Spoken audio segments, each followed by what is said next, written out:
Hi, everybody. Welcome to Mentoring Support Session 3, Stages in Mentoring. It's shorter than the rest of the other ones.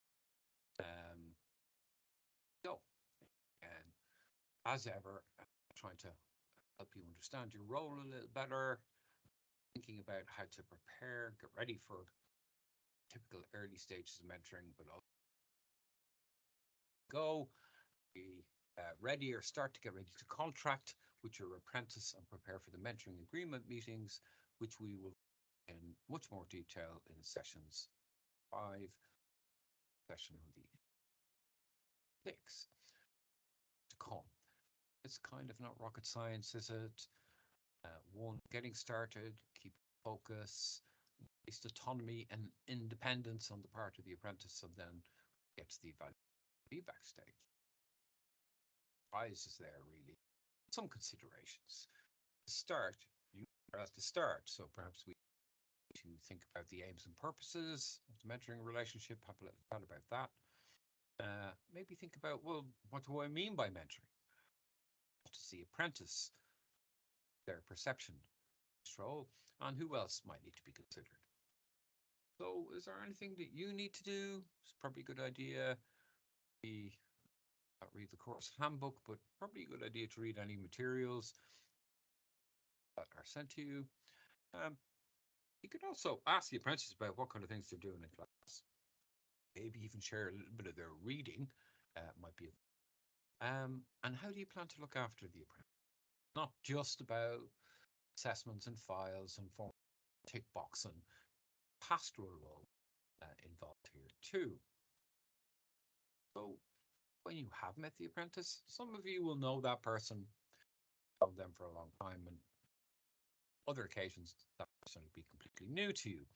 If you know them, it's all the more reason why you should have these initial conversations, because you're resetting that relationship. It's going through a transition, partly, perhaps because you have some responsibility for assessment, involvement in the assessment process.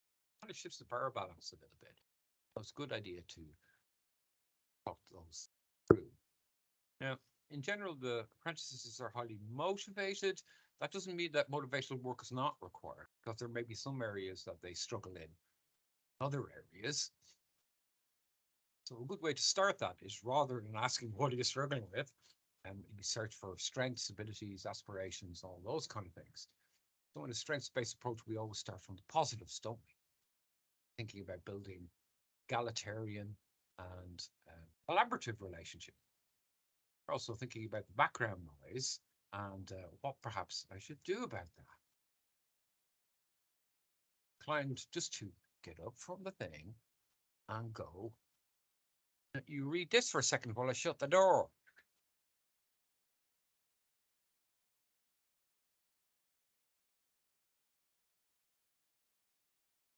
I thought the university campuses would be so noisy.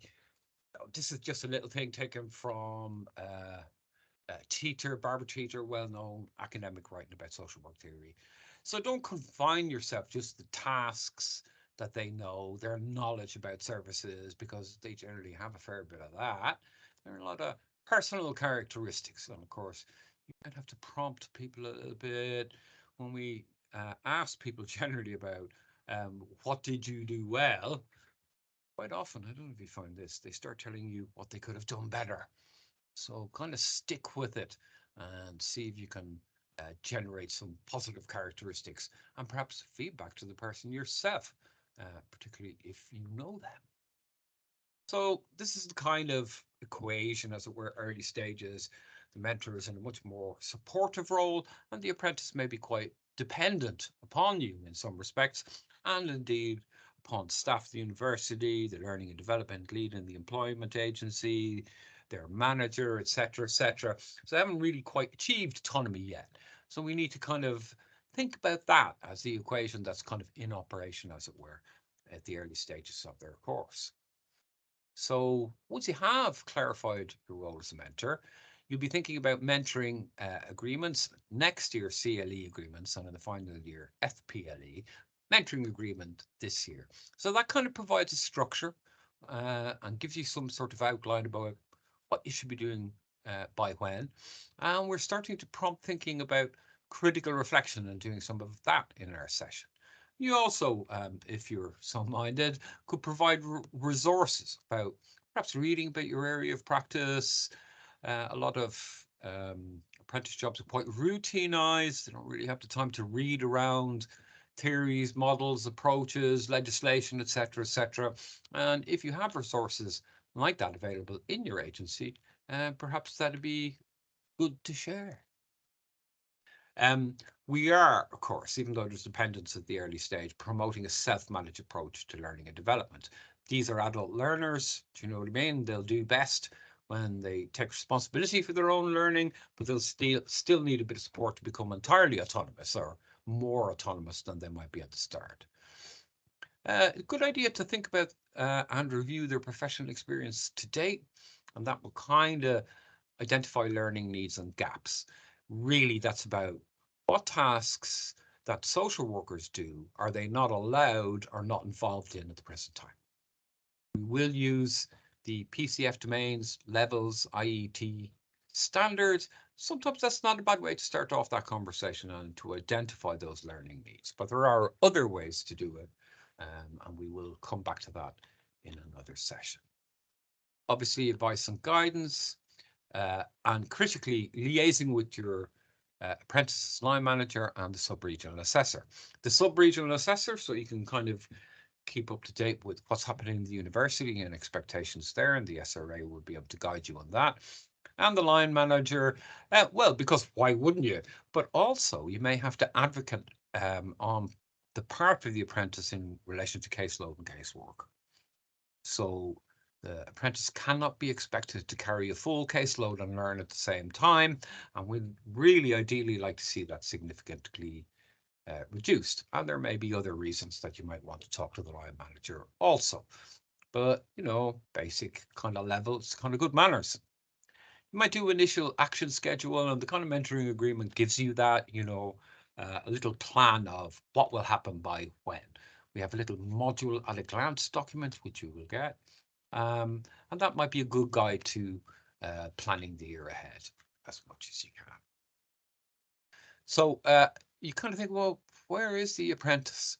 This is just Prochaska and De Clementi trans-theoretical model of change, but it really, it's about a couple of things here, really. That change is a process, not an event, that there are quite distinct phases in that, and we may spiral in and out of those different stages as we progress. It's not just one little circle. Describing it as a spiral kind of assumes that we're at different points of the change cycle in relation to different aspects of our life, and we may cycle back and forth in any given kind of change, how would I say, program. And some days we may just kind of feel like, I just can't do this. And you're back into pre-contemplation, no intention of changing. And then maybe by Friday, you feel a little better about that. Kind of a little change curve that you may have seen in some version of this. I'm guessing you've probably seen a few versions of this, but they're all based essentially on Kubler-Ross, the grief cycle. Now, one of the things Kubler-Ross said is that not everybody goes through the same cycle. There are sort of some typical patterns of change that we see, some typical kind of progressions of emotion, but not everybody is the same. However, that's kind of not untypical when people start off courses, that they start off in quite a good mood, and then after a week or two they feel slightly overwhelmed. They're going, oh, can I do this? Because the reality of what they have to do kind of dawns on them, and then they generally pick up and they kind of, once they start actually making some progress and doing some things on the course, and over time, of course, they get to completion, and they go through the whole thing again with ASYE. But anyway, such is life. So the mentoring agreement is one of your key tasks, really at this stage, because you're likely looking at this at the very start of the course. The mentoring agreements are happening really in September, October, and there will also be a tripartite agreement there are separate sessions about those. At the moment, just thinking about the stages. So as the apprentice starts to get a grip on things, understand what's being asked of them, the mentor is providing constructive and supportive feedback, maybe about direct observations and things of that nature, and the apprentice is starting taking more responsibility for their learning. So at this stage, we're just kind of maintenance, really. We're keeping focus on the goals. There will be a bit of professional advice and opinion because, you know, the apprentice will be involved in things that you probably know very well, but they're kind of learning about. Good idea to always be asking them to evaluate and reflect on their own progress. How are they doing? How does it feel like you're doing? Is there a big gap between how I think you're doing and how you think you're doing? So you need to have those fairly active conversations. We want them to extend their knowledge and skills base, and obviously a lot of that is going to be about reading. So instead of giving them reading, of course, what you might do is encourage them to let you in on what they are reading and what is of interest to them. And eventually you'll come to the point in this kind of phase, usually in around January, where you're going to be reviewing the mentoring agreement. I suppose some of the things you might think about again in your kind of not just in your pre-planning and preparation, but generally throughout the program is how directive should you be? Well, not hugely. Better off helping people come to their own conclusions, but you know full well that there are times you go, no, do you know what I mean? So, but kind of work that one through. What if the apprentice does not do what you have agreed? Well, don't take it personally. That's one of the things that happens. You make a plan, the person doesn't do the plan. You go, why haven't you done the plan? That kind of bullying is what leads to toxic atmospheres, toxic cultures in work, right? So let's work out why that didn't happen. Was my request, for example, unrealistic? Um, did the person actually do it but just didn't send it to me? What is it? What actually is happening? So let's talk about that rather than be punitive about it. If I have been shown evidence of bad practice? Kind of interesting. You know, in social work, we send disproportionately more people to fitness to practice hearings than other professions. But in terms of negative outcomes, like people being struck off and stuff, we're very similar, very comparable to other professions. So we get more freaked out about it, but we're not any worse than other professions. You're going to think, what's going on there? One of the things going on there is straight out racism, because if you're a black minoritized member staff, you're more likely than your white colleagues to be referred to fitness to practice. So that's the top end of things. We kind of know what those processes are. Talk to your SRA. Don't make those decisions by yourself because that's a big shout. But there may be poor practice or substandard practice. Uh, we all do that when we're training. We all make mistakes. Maybe then that becomes an opportunity for growth rather than punishment. There are times when you will have concerns about well-being. You have to think about what resources are available. Am I right in my assessment? Of course, would be the first thing you think of. I'm ahead of myself there. There are quite a lot of resources available, no doubt, in your own organization, and there certainly are in the university if you have concerns about well-being. So again, talk about it. You do, on occasion, have very capable apprentices who need extension in the same way as some apprentices need a lot of support and input at the start. Individualized learning for the person. Think about what might be helpful or useful for this particular apprentice. So once we're in stage 3, relationship now to stage 2 will be a lot more collaborative. Mentors providing feedback and reviewing goals. The apprentice is starting to put the jigsaw together and sees how ethics, values, the law, practice models, working with people who live the experience in a meaningful way, how all of that starts to integrate. So they're part of the process in a much more active and independent way. When we get to stage 4, it's feedback time. Uh, they do have opportunities to feedback more generally as a group, but I generally think that in these kind of mentoring relationships, ask for feedback regularly. Ask the person, you know, is what I'm doing helpful to you? Can I do more of this? Should I do less of that?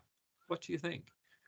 I'm hoping that at this stage, the relationship can manage a bit of constructive criticism both ways. That really is it. That evaluation and feedback.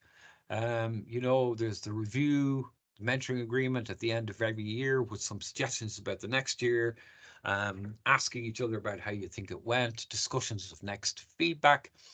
Do have a formal ending. I mean, the mentoring agreement does kind of make you do that really in a sort of a way, but try not to let it drift off. Be definitive. I think really that's quite enough about stages in mentoring. I hope some useful food for thought, as it were, there.